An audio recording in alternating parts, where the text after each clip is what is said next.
If you want to ace the part of the practical on muscle anatomy, you definitely want to look at more so your lab manual than just this checklist, because it probably has maybe about half or 2/3 of the muscles you need to know.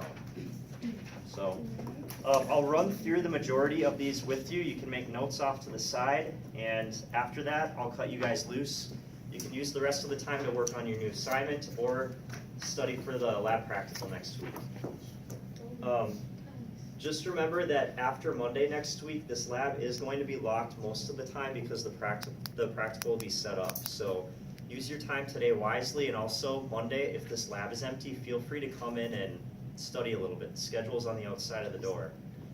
After Monday, the only bones you'll have available are in the study lounge, and we have a whole skeleton over there with a pelvis and a skull. So use your time today wisely, and I will start at the top of the list here and go through some of these.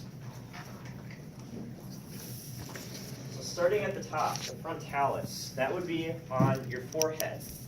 It's just named after the bone that it sits on.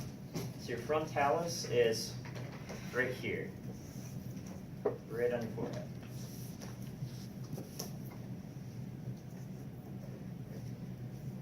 The temporalis, I actually mentioned to you guys in lecture, but if you find your temporal bone and you clench your jaw, you can actually feel that muscle tense up a little bit.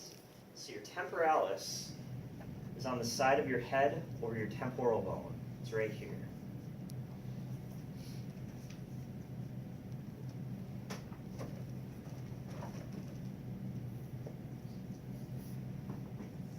All right, the next two have very similar names.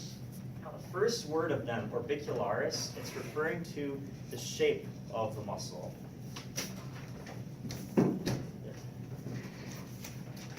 Quick.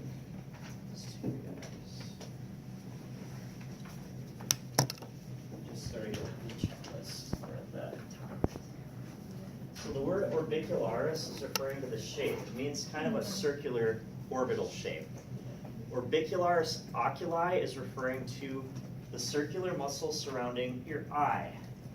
So on this model, it's the circular muscle going around the orbit of your eye. Orbicularis oculi. It's a little creepy. What if it just opened up? I would freak out. Circular around eye. All right, and then the other one after that, orbicularis oris.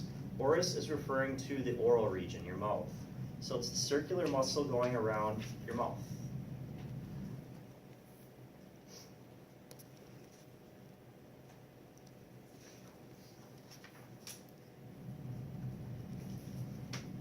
The next one down is called your masseter. And if you think of your cheek, go a little more posterior, and it's kind of this big, thicker part of the back of your cheek. On this model,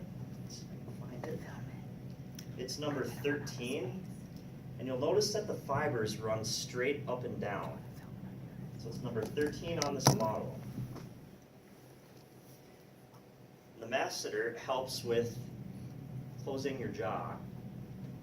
When those fibers tighten up, it helps to close your jaw. So it's literally your mass eater muscle. Masseter. The next one is kind of a mouthful. It's called your sternocleidomastoid. If you think of where this muscle attaches, it names itself. It goes from your sternum to your clavicle to your mastoid process. So sternocleidomastoid.